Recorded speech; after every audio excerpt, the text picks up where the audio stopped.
aller ensemble dans le livre de la Genèse et essayer de continuer un peu le thème qu'on avait débuté lorsqu'on était ici en novembre. Vous allez vous rappeler sans doute qu'on a essayé de parler sur les 4 patriarches dont l'histoire se trouve dans les chapitres 12 jusqu'à la fin du livre de la Genèse.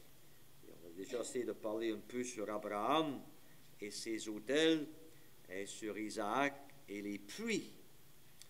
Et ce soir, on aimerait essayer de parler un peu à propos de Jacob. Et si le Seigneur le permet, demain soir, essayer de parler un peu à propos de Joseph. Vous allez vous rappeler qu'on avait mentionné que dans l'histoire de Jacob, il est question beaucoup des monuments qu'il a érigés. Et on aimerait lire à propos de ces monuments ce soir. Donc, on va lire au chapitre 28, d'abord. Genèse 28.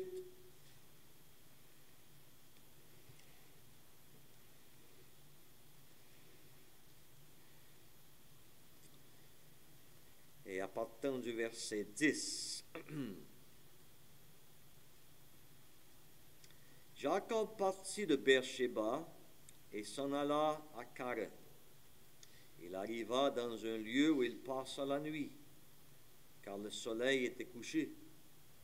Il y prit une pierre dont il fit son chevet, et il se coucha dans ce lieu-là.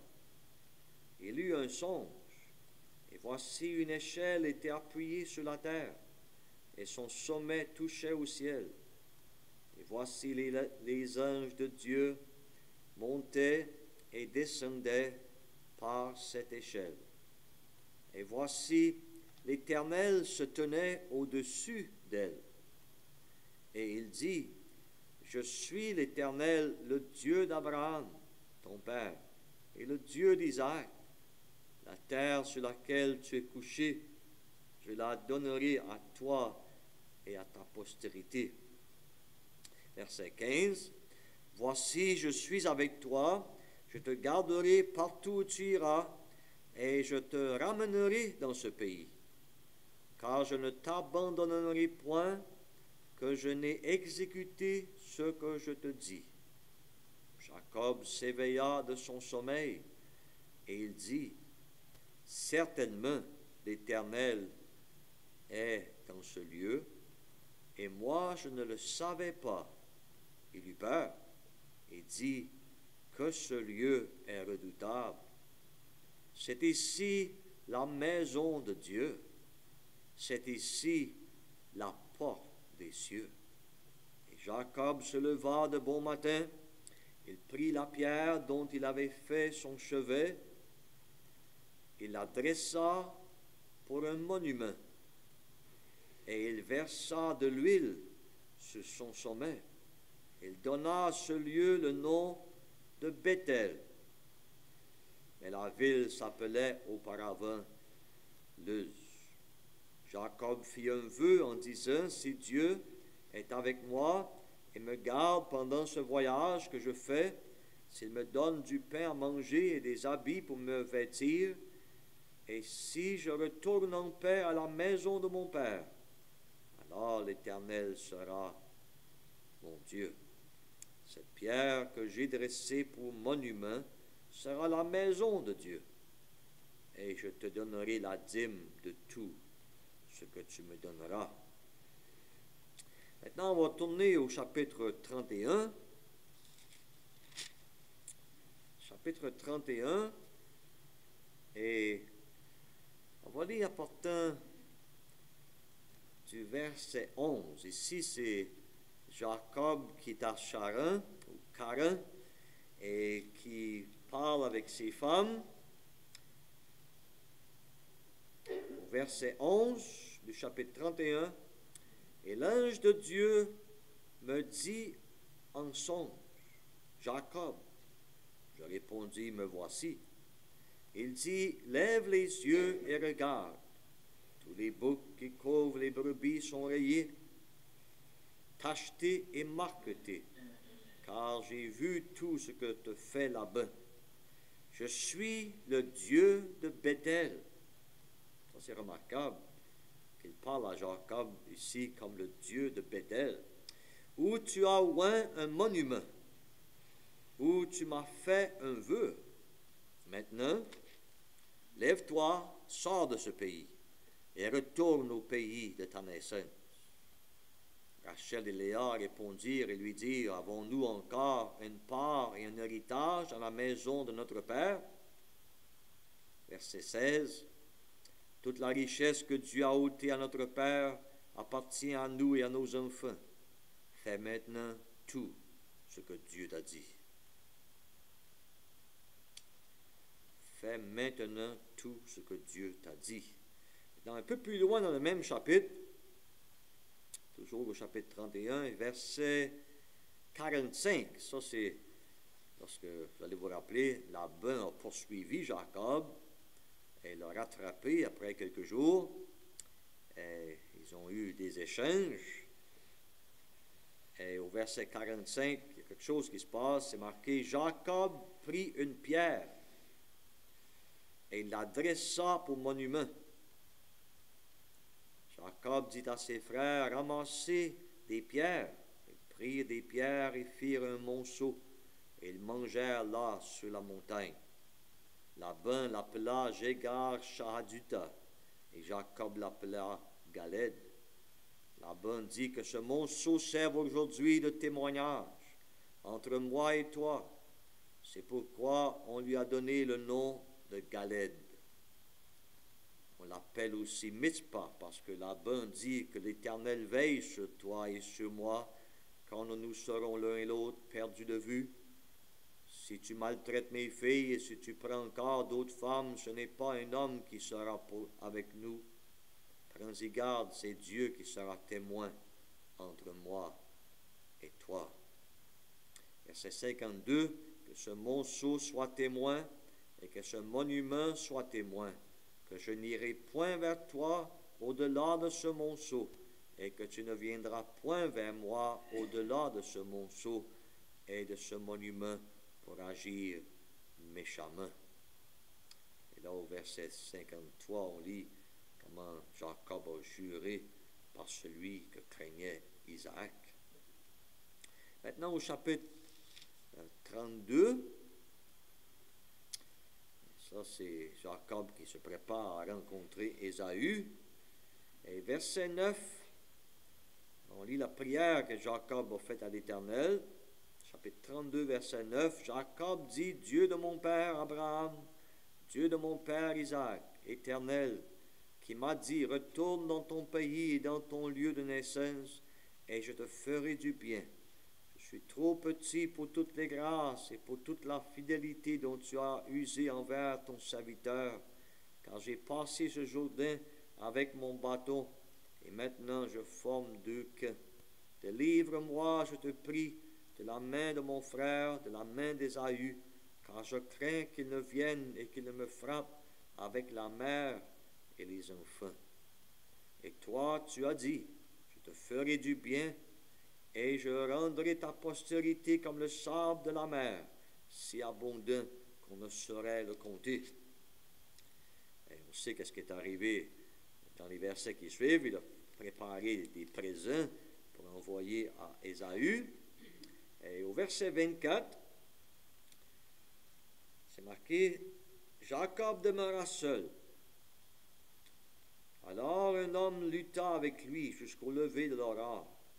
Voyant qu'il ne le maîtrisait pas, cet homme le frappa à l'emboîture de la hanche. Et l'emboîture de la hanche de Jacob se démit pendant qu'il luttait avec lui. Il dit, laisse-moi aller, car l'aurore se lève. Et Jacob répondit, je ne te laisserai point aller, que tu ne m'aies béni. Il lui dit, quel est ton nom? Elle répondit, Jacob. Il dit encore, ton nom ne sera plus Jacob, mais tu seras appelé Israël.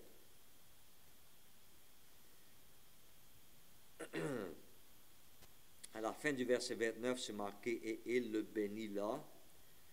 Et Jacob appela ce lieu du nom de Péniel. Et verset 31, le soleil se levait lorsqu'il passa Péniel, Jacob boitait de la hanche. Maintenant au chapitre 35. Chapitre 35.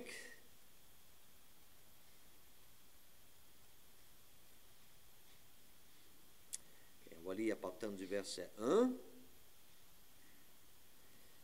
Dieu dit à Jacob, lève-toi, monte à Béthel et demeure-y. Là tu dresseras un autel au Dieu qui t'apparut lorsque tu fuyais Ésaü, ton frère. Jacob dit à sa maison et à tous ceux qui étaient avec lui, ôtez les dieux étrangers qui sont au milieu de vous, purifiez-vous et changez de vêtements. Nous nous lèverons et nous monterons à Béthel.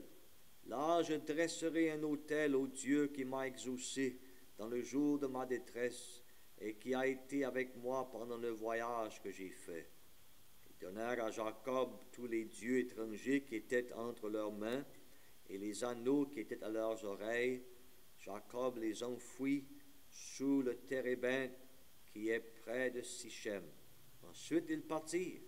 La terreur de Dieu se répandit sur les villes qui les entouraient, et l'on ne poursuivit point les fils de Jacob. Jacob arriva, lui et tous ceux qui étaient avec lui, à Luz, qui est Béthel, dans le pays de Canaan. Il bâtit là un autel et l'appela ce lieu El-Béthel, car c'est là que Dieu s'était révélé à lui lorsqu'il fuyait son frère. Et on va lire aussi, partant du verset 9, Dieu apparut encore à Jacob après son retour de Padan-Aram et il le bénit. Dieu lui dit, ton nom est Jacob, tu ne seras plus appelé Jacob, mais ton nom sera Israël. Et il lui donna le nom d'Israël. Dieu lui dit, je suis le Dieu Tout-Puissant, sois fécond et multiplie. Une multitude de nations naîtront de toi, et des rois sortiront de tes reins. Je te donnerai le pays que j'ai donné à Abraham et à Isaac, et je donnerai ce pays à ta postérité après toi. Dieu s'éleva au-dessus de lui, dans le lieu où il lui avait parlé.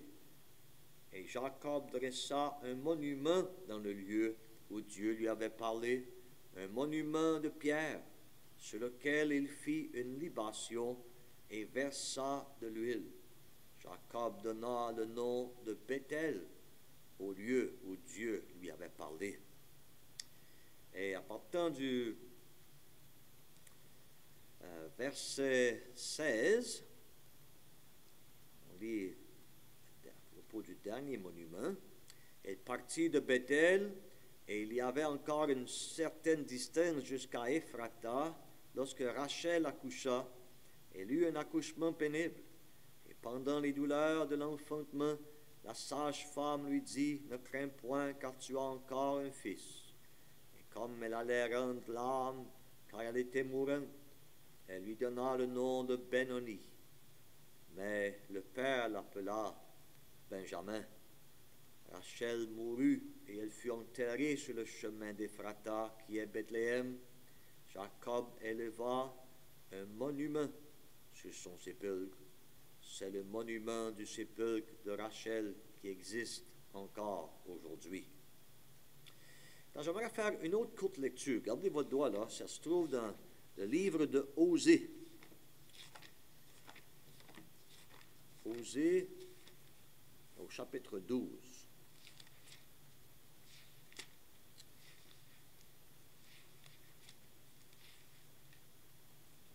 On va lire deux versets ici. Osée chapitre 12, verset 4. Dans le sein maternel, Jacob saisit son frère par le talon, et dans sa vigueur, il lutta avec Dieu. Il lutta avec l'ange, et il fut vainqueur. Il pleura et lui adressa des supplications. Jacob l'avait trouvé à Béthel, et c'est là que Dieu nous a parlé. Dieu va bénir sa parole à nos cœurs. Et on compte sur lui vraiment pour nous donner l'aide afin de parler sur ces passages qu'on a lus ce soir. On a lu à propos des 4 monuments. Le premier qui se trouve à Bethel, Genèse 28. Et ce monument-là est un monument très important. Le deuxième monument que Jacob a érigé, c'est dans le chapitre 31, lorsqu'il s'est séparé de Laban. Et le troisième monument qu'il a érigé, c'est encore à Bethel dans le chapitre 35, lorsqu'il est retourné cette fois, pas seul, comme la première fois, mais avec sa famille. Et le quatrième monument est encore au chapitre 35. C'est un monument qu'il a érigé sur le sépulcre de sa chère femme Rachel. Et on aimerait essayer d'apprendre certaines leçons pratiques à propos du contexte où ces monuments ont été érigés ce soir. Et on peut premièrement se demander la question, c'est quoi l'idée derrière un monument? On a remarqué, n'est-ce pas, que lorsqu'il était question des autels dans la vie d'Abraham, que les autels nous parlent de la communion avec Dieu et de l'adoration. Et on a remarqué, en parlant des puits dans la vie d'Isaac, que les puits nous parlent des vérités qui se trouvent dans la parole de Dieu. Mais les monuments, c'est quoi? Bien, je pense qu'on peut, en lisant ces passages attentivement, arriver à la conclusion que les monuments sont reliés à des événements ou des lieux importants dans la vie de Jacob. Des événements qu'il ne voulait pas oublier, qui ont marqué sa vie. Et ces événements-là étaient si importants pour Jacob qu'il a érigé un monument en témoignage. Donc, les monuments, c'est des témoins. C'est un témoignage de quelque chose qui est arrivé dans ce lieu-là. On peut voir que parfois, c'est pour se souvenir. Par exemple, le monument qu'il a dressé sur le cercueil de Rachel, c'est un peu comme on ferait avec une épitaphe aujourd'hui dans le cimetière. On érige une pierre pour pas qu'on oublie que ça, c'est le lieu où notre bien-aimé a été enseveli. Bien, cette idée-là, c'était l'idée de Jacob, sans doute lorsqu'il a enseveli Rachel sur le chemin d'Éphrata. Mais parfois, c'était pour marquer un événement qui venait d'arriver, comme à Bethel. C'est évident qu'est-ce qui est arrivé à Bethel, ça l'a marqué Jacob. Et Jacob n'a jamais oublié qu'est-ce qui est arrivé à Bethel. Et il avait érigé cette pierre en monument, comme un témoin de qu'est-ce qui lui est arrivé là. Parfois aussi, c'est relié avec un genre de frontière, un genre de borne. Ceux d'entre nous qui sont plus vieux, peut-être, allez vous rappeler qu'autrefois, lorsqu'on marquait des terres, parfois on marquait les arbres, mais souvent, là où on mettait à la borne des terres, on mettait un pieu, un piquet, mais parfois, autour du piquet, on érigeait un tas de roches. C'est sûr que parfois le piquet ne tombe pas, mais c'était pourquoi? C'est la borne du terrain. Et je pense que c'est un peu ça l'idée dans le monument qu'il a érigé lorsqu'il s'est séparé de Laban sur la montagne de Galaad. Donc on peut voir ces idées-là, mais c'est évident, que ce soit à Bethel, que ce soit sur le chemin d'Éphrata, que ce soit sur la montagne de Galaad, les monuments avaient un message à donner. C'était pour marquer des événements importants qui sont arrivés là. Donc si on commence par Genèse 28, le contexte c'est quoi? C'est que Jacob est en fuite. Il a trompé son père, il a volé la bénédiction de son frère Ésaü, et son frère est en colère, la vie de Jacob est en danger. Et il part pas dans la parenté de sa mère, chez Laban. Et lorsqu'il est en chemin pour chez Laban, il s'arrête pour se reposer dans ce lieu-là. Et pour oreiller, il prend une pierre pour reposer sa tête. Et pendant qu'il dort, il a un songe. Et pendant que ce songe se déroule, c'est évident, la parole nous raconte c'est quoi le songe. Le songe, c'était une échelle qui était dressée sur la terre et dont le sommet atteignait jusqu'au ciel. C'est une longue échelle. Et quand Jacob a vu cette échelle, il a vu qu'il y avait une circulation dans l'échelle. Il y avait des anges qui montaient et qui descendaient. Et en haut de l'échelle, mais sur l'échelle, l'Éternel était là. Et l'Éternel a parlé à Jacob. Jacob a entendu la voix de Dieu. Et l'Éternel a fait une promesse à Jacob. Et Jacob s'est réveillé. Et il a pensé, quelle sorte de place que ça, c'est ici. C'est un lieu terrible. Et dit, l'Éternel est dans ce lieu. Et moi, je ne savais pas. Il dit, c'est un lieu redoutable. C'est la porte des cieux. C'est la maison de Dieu, il dit.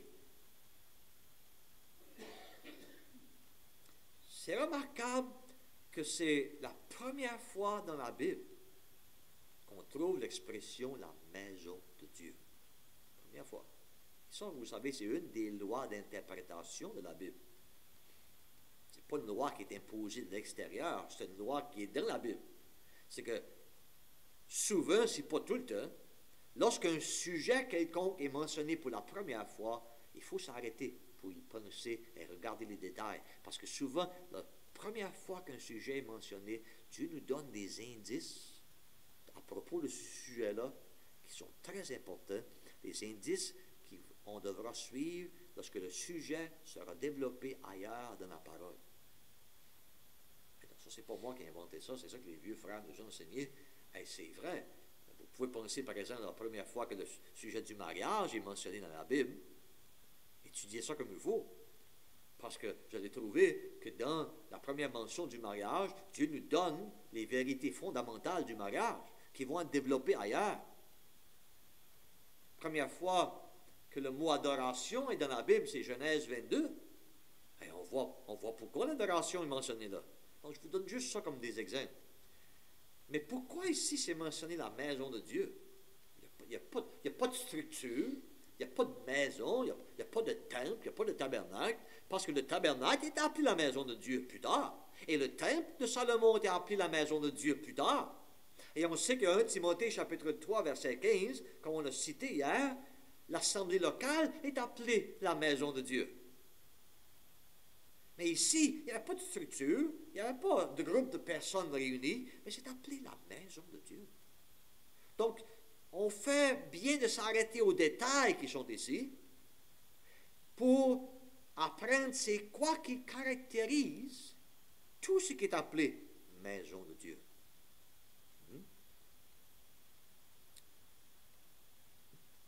Première chose, on remarque ceci, c'est que dans ce lieu-là, il y avait une communication entre le ciel et la terre. L'échelle était dressée sur la terre. Elle montait jusqu'au ciel. Donc, il y avait un contact entre le ciel et la terre. Et plus que ça, les anges montaient et descendaient de nouveau dans cette échelle-là.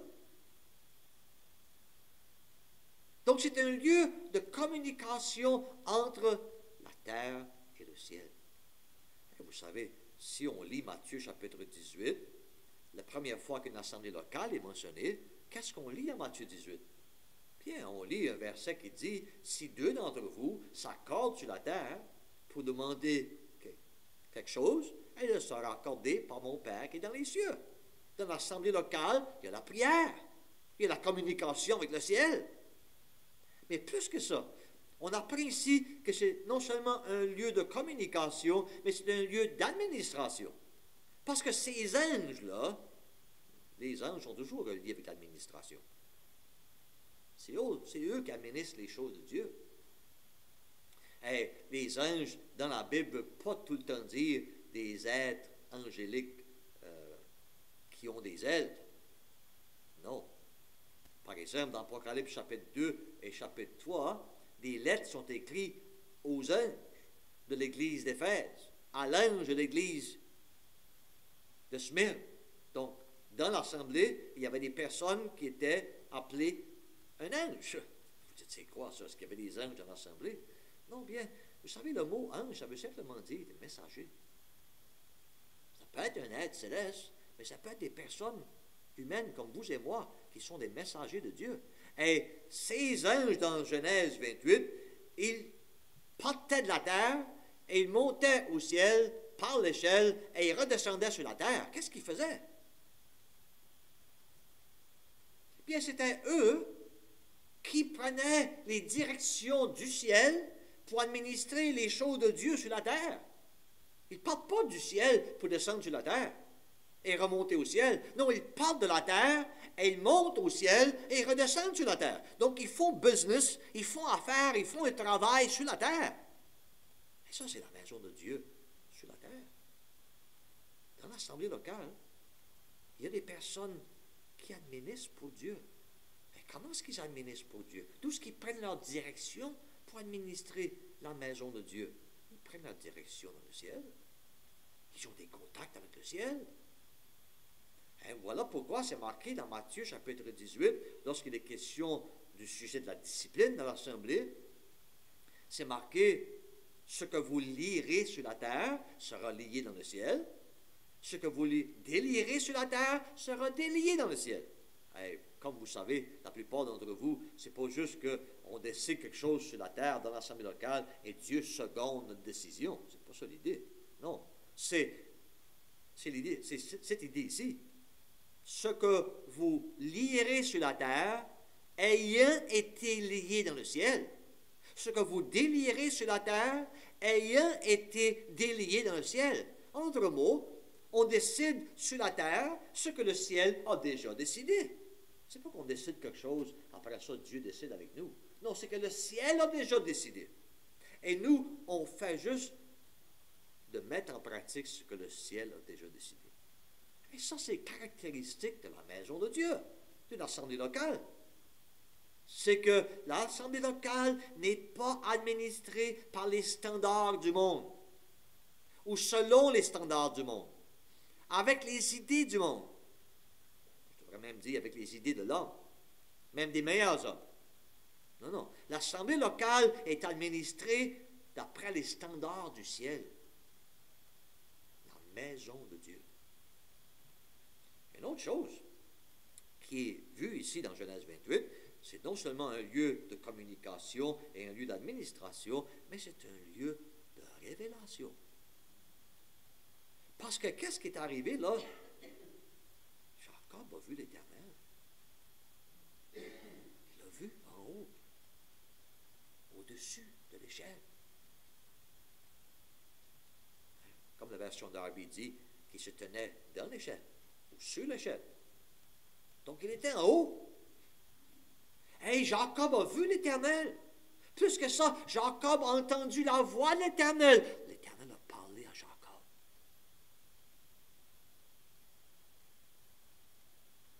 Dieu s'est révélé à Jacob dans ce lieu-ci. Et vous savez, l'assemblée locale, c'est la même chose. Dans l'assemblée locale, c'est la place où Dieu se révèle. Vous dites, où est-ce que tu trouves ça, Gérard, dans la Bible? Et c'est marqué dans 1 Corinthiens chapitre 14. L'apôtre Paul nous donne un scénario. Il nous parle que l'assemblée locale est, dans son entier est réunie. Et rentre un non-croyant ou un simple auditeur.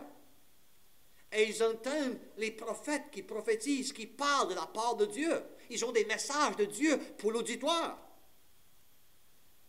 Et parce que les dons sont permis de fonctionner sous l'opération du Saint-Esprit. Dieu travaille à travers et Dieu parle par les prophètes. Et Dieu parle à ces personnes-là, non-croyants et simples auditeurs. Et le résultat, c'est quoi? Tombe sur leur face et confesse ceci: Dieu est réellement au milieu de vous. Oui. N'est-ce pas la même chose qu'ici? Même chose. Jacob se réveille, il dit: l'Éternel est dans ce lieu. Comment est-ce qu'il a fait pour comprendre ça? Dieu s'est révélé à Jacob.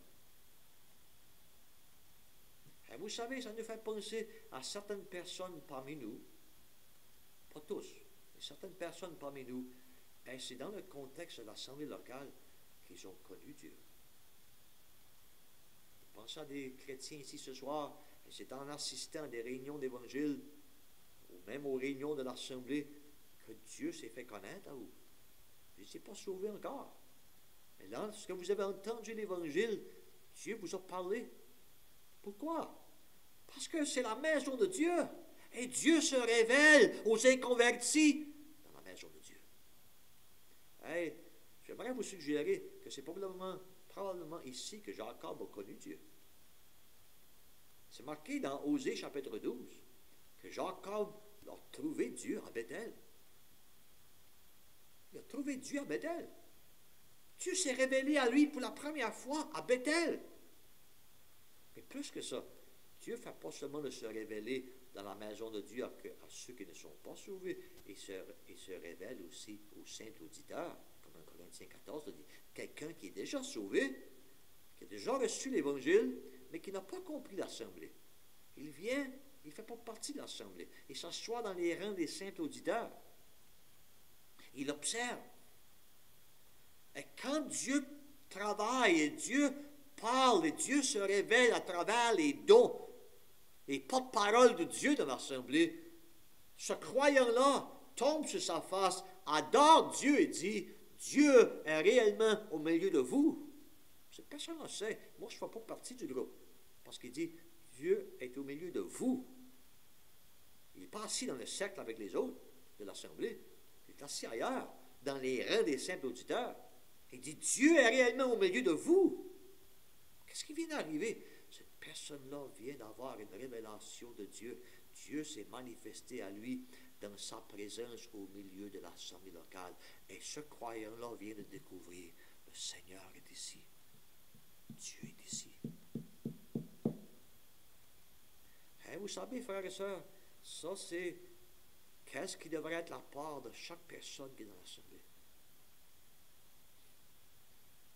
Moi, je me rappelle quand j'ai entendu l'enseignement à propos de l'assemblée locale pour la première fois. J'avais lu le Nouveau Testament beaucoup dans l'automne 78 quand j'étais à Québec. J'assistais à des réunions dans une dénomination. Et j'avais des questions que le pasteur ne pouvait pas répondre. Non, il ne pouvait pas répondre. Il pensait qu'il pouvait répondre, mais il ne répondait pas d'après la Bible, avec la Bible. Il avait ses propres théories à lui.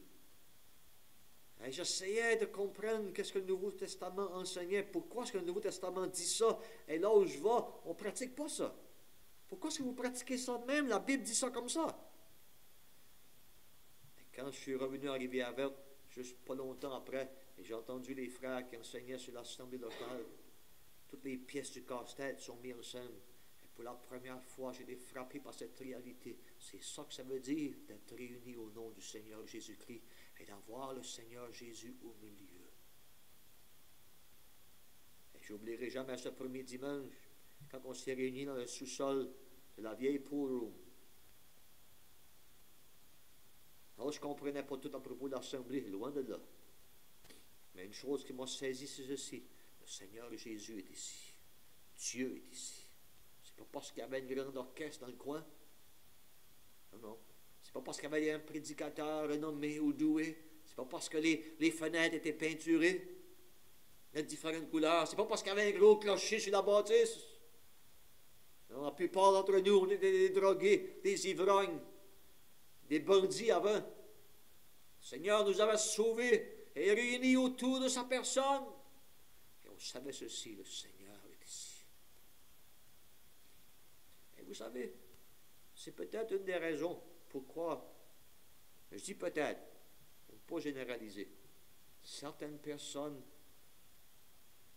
semblent pas apprécier l'Assemblée. C'est parce qu'il n'y a jamais un moment dans leur vie quand ça leur a été montré par le Saint-Esprit que l'Assemblée, c'est la place où Dieu est, la maison de Dieu. Oh, c'est pas sans raison que Jacob a élevé ce monument à Bethel et dit, c'est la maison de Dieu. L'Éternel est dans ce lieu. Dieu est ici.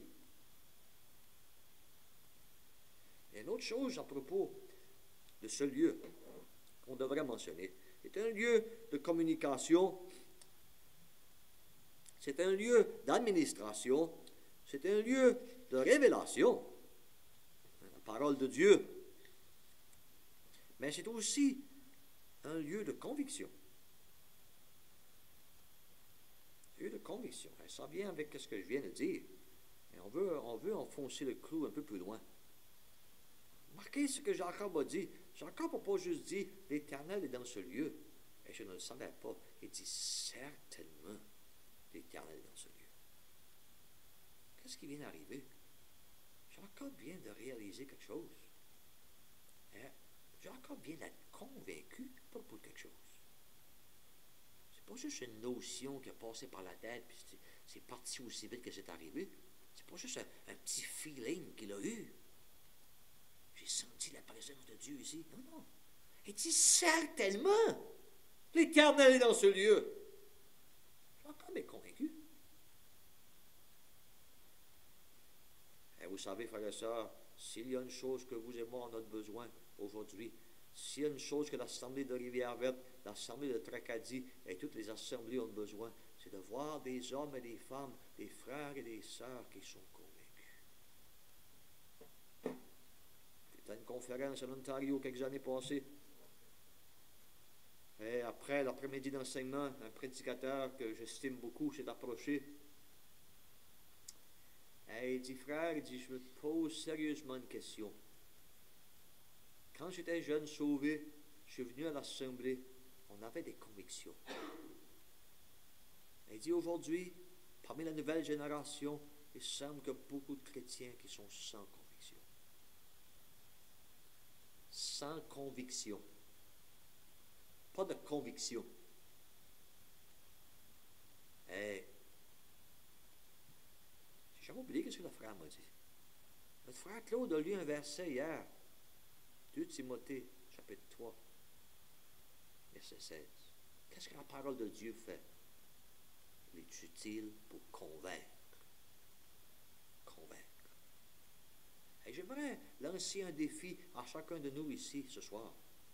Est-ce qu'on a des convictions à propos de l'Assemblée de Dieu? Je sais une chose. Il y a des frères et des sœurs qui sont ici ce soir et vous êtes encore dans l'Assemblée. C'est parce que vous êtes convaincus. Si vous ne serez pas convaincu, vous ne serez plus ici. Parce qu'il faut être convaincu par Dieu pour demeurer dans l'Assemblée. Lorsque la tempête vient, lorsque les épreuves viennent, lorsque les découragements viennent, lorsque les désappointements viennent, lorsque les choses sont faites, puis ça ne fait pas notre affaire. Il faut avoir des hommes et des femmes de conviction. Est-ce qu'on a des convictions? Bien. Conviction, c'est quoi? C'est prendre position pour qu'est-ce que Dieu dit dans sa parole. Il ne faut pas dire je crois ça, puis quand on est mis au test, on plaît. Pas de conviction, ça. C'est une notion, une opinion, pas une conviction. Une conviction, lorsqu'on croit quelque chose et quelqu'un défie cette chose qu'on croit, on veut nous faire contraire à ce que Dieu nous a montré, on dit non. Et on ne prie pas. Et si, frères et sœurs, comme des frères nous ont dit longtemps passé, je fais juste de répéter ce qui m'a été enseigné quand j'étais un jeune sauvé. Si on ne prend pas position pour quelque chose, on va tomber pour n'importe quoi. En anglais, peut-être ça sonne mieux un peu. If you don't take a stand for anything, you're going to fall for anything or everything. Est-ce qu'on est prêt à prendre position? Jacob est un homme de conviction ici. certainement, l'Éternel est dans ce lieu. Mais plus que ça, on peut dire une autre chose à propos de cette place-ci. C'est un lieu d'onction. Parce que sur cette pierre qu'il a élevée, là, il a mis de l'huile. Et vous savez que l'huile nous parle toujours du Saint-Esprit. Et l'assemblée locale, la maison de Dieu, c'est la place où le Saint-Esprit opère librement lorsqu'il n'est pas éteint ou attristé. C'est le lieu où le Saint-Esprit produit dans le cœur du peuple de Dieu l'adoration, élève des dons, éclaire, dirige les surveillants. C'est le vrai sanctuaire du Saint-Esprit. On pourrait développer ça beaucoup, mais le temps ne permet pas. Et c'est une autre chose aussi, c'est après ce que Jacob a fait ici, c'est un lieu où il y a des obligations. Jacob a ressenti ça. Parce que vous savez ce qu'il a fait? Il a fait un vœu à l'Éternel. Il s'est engagé. Il a réussi, il a réalisé ceci. Moi, j'ai des obligations. Maintenant que Dieu m'a parlé, maintenant que Dieu s'est révélé à moi, maintenant que Dieu m'a convaincu à propos de la maison de Dieu, j'ai des responsabilités, j'ai des obligations. Et il a fait un vœu à l'Éternel. Mes frères et sœurs, est-ce que vous et moi, on a compris que si on est dans l'assemblée, on a des obligations? On ne peut pas juste être dans l'assemblée et jouer à la religion, aller venir quand ça nous plaît, et prendre les privilèges et laisser tomber toutes les responsabilités. Non, non, dans la maison de Dieu, il y a des responsabilités. Mais une autre chose que je dis avant de passer ça, et je réalise que j'ai trop passé de temps là-dessus, c'est un lieu aussi de satisfaction. Satisfaction. Parce que c'est le lieu où Jacob était couché pour se reposer. Et quand Dieu lui parle, il dit la terre sur laquelle tu es couché. Non, Jacob n'était pas agité dans ce lieu-là. Jacob était parfaitement en repos à Bethel. C'est pourquoi éventuellement il est retourné à Bethel. Il était à l'aise à Bethel, Jacob. Il n'était pas inconfortable. Non, non, il n'était pas comme un poisson hors de l'eau à Bethel. Il était dans son environnement à Bethel. Il était chez lui à Bethel. Et on peut se demander la question ce soir, est-ce qu'on est chez nous dans l'assemblée? Est-ce qu'on est à l'aise dans l'assemblée? Est-ce qu'on est content dans l'assemblée? Est-ce qu'on a l'esprit en paix? On est en repos dans l'assemblée, sachant qu'on est dans le lieu où Dieu nous veut. Vous savez, ça fait toute la différence lorsqu'on comprend ceci. Le Seigneur m'a emmené ici.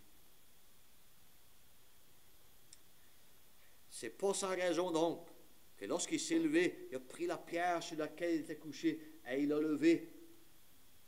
Et il dit, je remets ceci en témoignage, un monument. Oh, c'était juste une ville comme les autres villes avant, c'était Luz. Il n'y avait rien de spécial à propos de ce lieu-là avant. Même lorsqu'il s'est couché le soir, il s'est couché dans un certain lieu. C'est juste un lieu. Mais après que Dieu s'est révélé à lui, dans ce lieu-là, Jacob dit, c'est pas n'importe quelle place ici. C'est la maison de Dieu. Et je vais lever cette pierre en témoignage pour démontrer que ce lieu a une grande importance pour moi. C'est la maison de Dieu.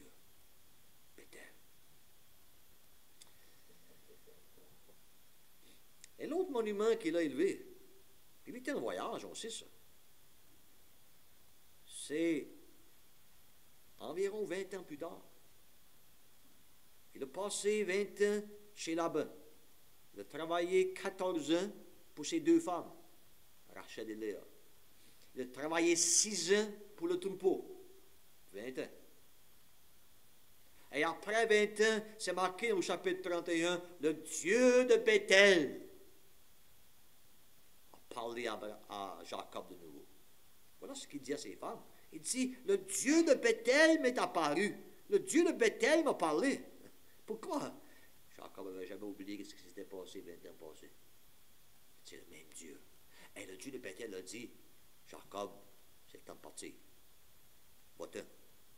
Retourne dans ton pays. Retourne en Canaan, Jacob. Et bien entendu, il dit ça à ses femmes. Hey, ces femmes n'ont pas toujours bien fait. Et cette fois-là, ils ont dit la bonne chose. Ils ont dit, fais maintenant tout ce que Dieu te dit. Dieu merci pour les sœurs qui parlent de même à leur mari. Pas toutes les femmes qui parlent comme ça à leur mari, vous savez. Mais c'est beau de voir les femmes comme Rachel et Léa ici. Quand Jacob leur dit qu'est-ce que Dieu a dit, les deux femmes disent, fais maintenant tout ce que Dieu t'a dit. Attends pas. Tout de suite. Fais, manque rien. Agis tout de suite, puis relâche-toi dans rien. Fais tout. Donc, ils ont secondé Jacob. Et Jacob est parti. Malheureusement, il est parti à la cachette. Il n'aurait pas dû partir à la cachette. Il est parti à la cachette. Et quand Laban s'est aperçu qu'il était parti, il l'a poursuivi. Et il l'a rattrapé sur la montagne de Galaad. Et c'est là qu'ils ont eu un échange assez vif, tous les deux. Et Jacob s'est vidé le cœur. Et Laban s'est vidé le cœur. Mais ce que Jacob a fait, il a dit à Laban, OK, il a pris une pierre, il a élevé un monument. Puis il a dit à ses frères, la parenté qui était là, emmener un pilot, une pile de roches, de pierre, un monceau de pierre. Puis c'était pourquoi ça? Laban a compris le message. Ça va être la borne. Ça va être la frontière entre Laban et Jacob. Jacob ne va pas aller plus loin que ça. Puis Laban ne va pas aller plus loin que ça. Ça, c'est la borne. Et vous savez ce que ça veut dire? C'est évident. C'est que ce monument-là nous parle d'un lieu de démarcation dans la vie du croyant. Bethel, le monument élevé à Bethel nous parle d'un lieu de révélation, la maison de Dieu. Dieu s'est révélé là.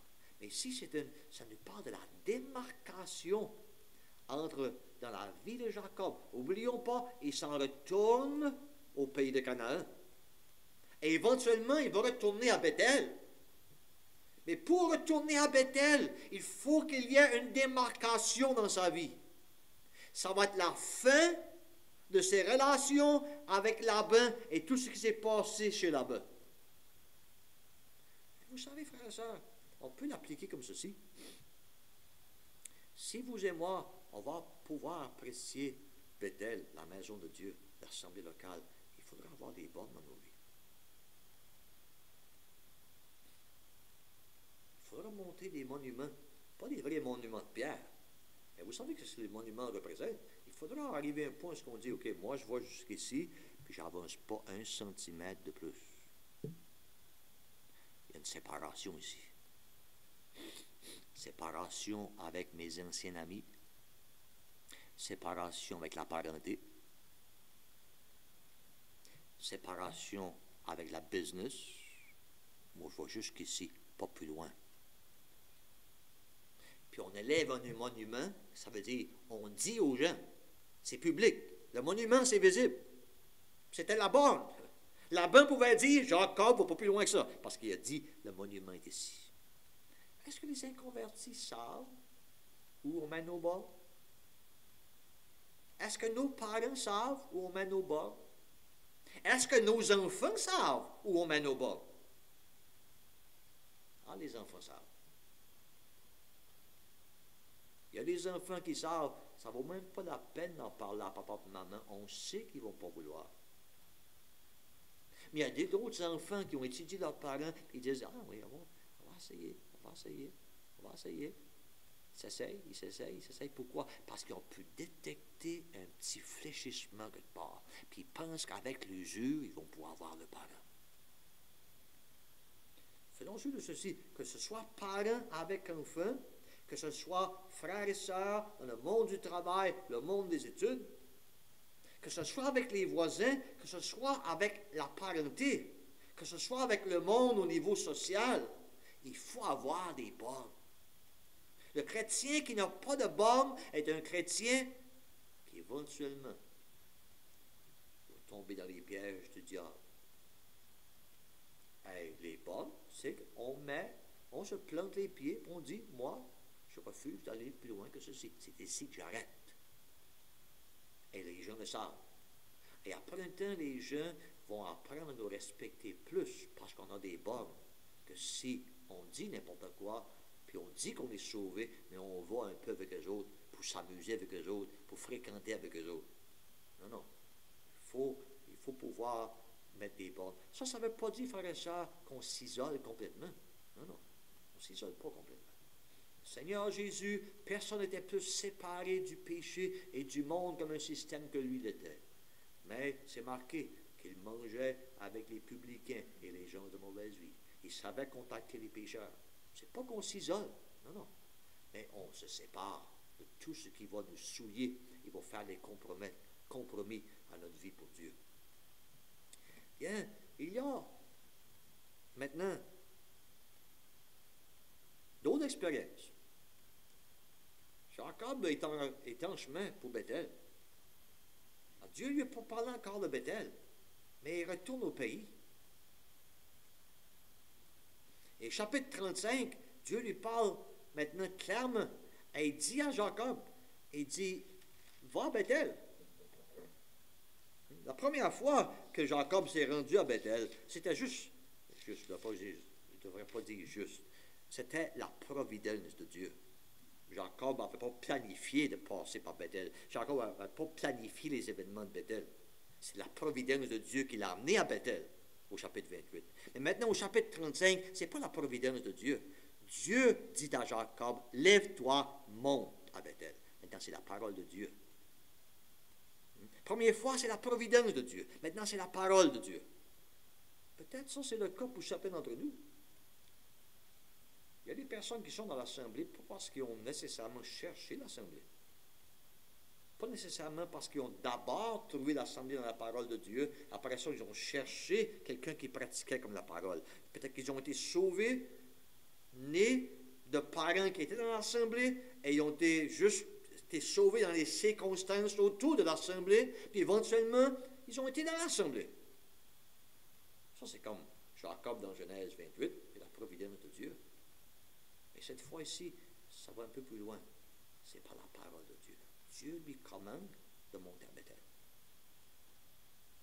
Et vous savez, avant qu'il puisse monter à Bethel, il arrive des choses. Chapitre 31, chapitre 32, chapitre 33, il arrive des choses qui doivent arriver avant que Jacob monte à Bethel. Qu'est-ce qui arrive? Plus de 20 ans passés, Jacob a eu des problèmes avec Ésaü. Ça s'est arrêté, ça. C'est la chose qui faisait peur à Jacob lorsqu'il est revenu. Ésaü, il faut faire compte d'Ésaü. 20 quelques années sont passées, et Ésaü n'a pas oublié ce que Jacob a fait. Bien entendu, c'est pourquoi il prie. On entend sa prière, on a lu sa prière. Il prie Dieu, il a peur. Il a raison d'avoir peur. Mais après qu'il a prié, au lieu de dépendre sur Dieu à 100%, le vieux Jacob, qui a encore le Jacob en lui, le supplanteur, le trompeur, le tricheur, qu'est-ce qu'il fait? Il manigance ses propres affaires. Il prie Dieu, et après ça, il essaie de prendre la chose dans ses mains, puis arranger les circonstances. Il pense, je vais apaiser Ésaü, je vais lui faire des présents. Puis il envoie ses serviteurs avec chaque partie du troupeau, avec des présents pour Ésaü, pour l'apaiser.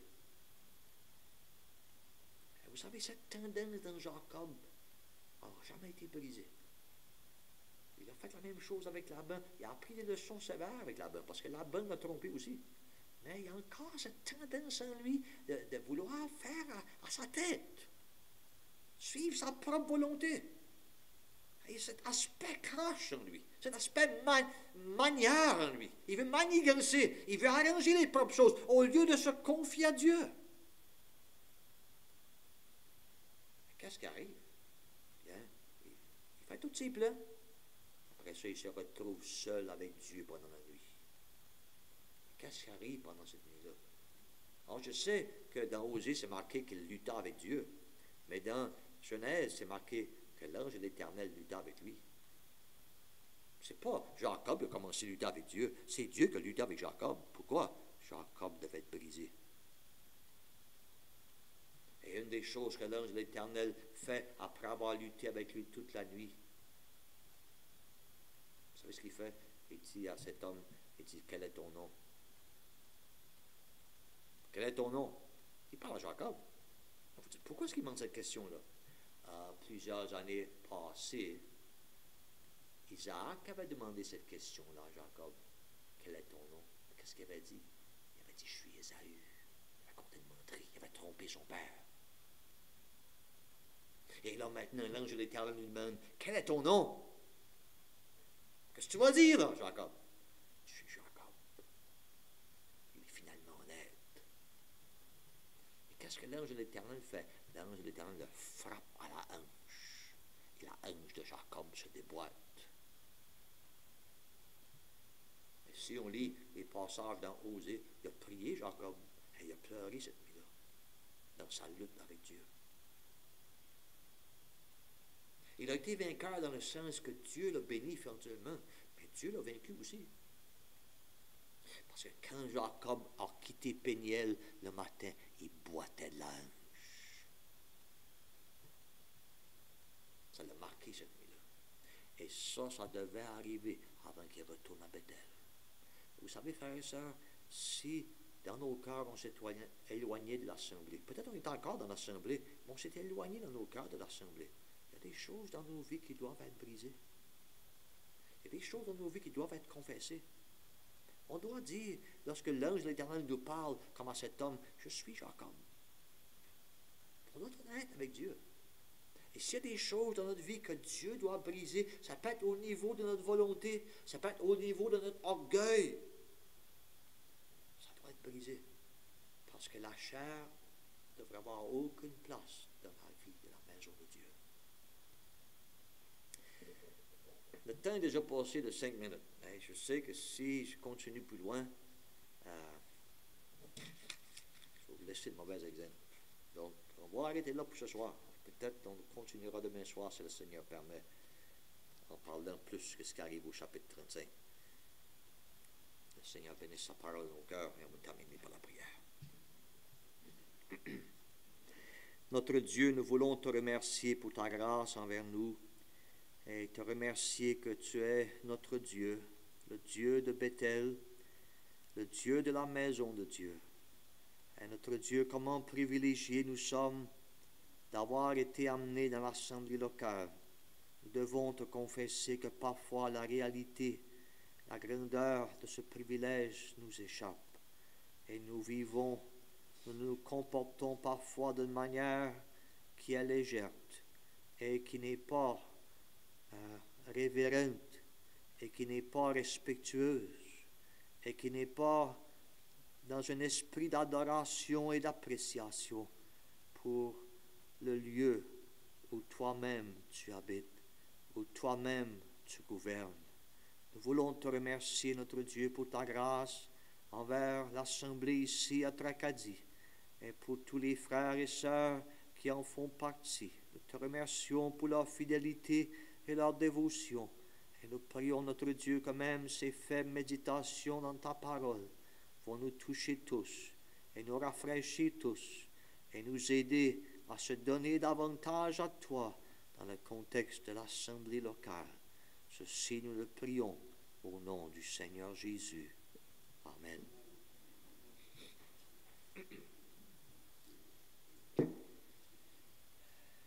On va chanter en terminant le cantique 136, s'il vous plaît. Cantique 136. On apprécie beaucoup votre présence et on espère que le Seigneur va nous accorder la température clémente pour qu'on puisse revenir demain soir à la même heure. Si le Seigneur le veut bien, priez pour la réunion. 136. À toi, mon Dieu, je m'abandonne. Ô, fais de moi ce que tu veux. De l'argile que je te donne, fais un diamant précieux.